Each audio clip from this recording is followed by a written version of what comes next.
За какво са тия лентички? Ще направите цветенце на картичката за мама. Цветенце? От тия лентички ще направите цветенце? Аха.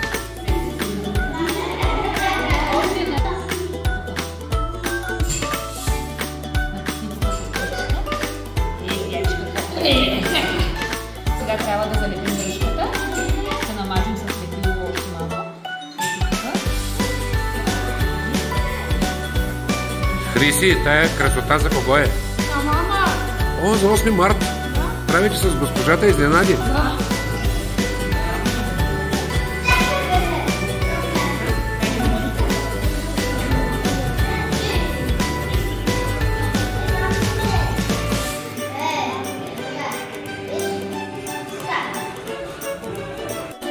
Хриси, какво ще напишете? Честит празник, мама, много те обичам. Колко много? Колко много? Целия свят. Колкото целия свят? Е!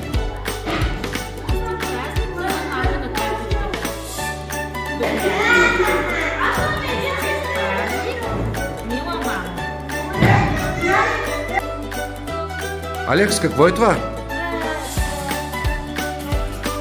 За кого е? За кой празник? С кого я направихте? С кого я направи? Кой ти помогна? Твоята госпожа? Госпожа Ибрямова? Ма страхотно нещо сте направили, браво!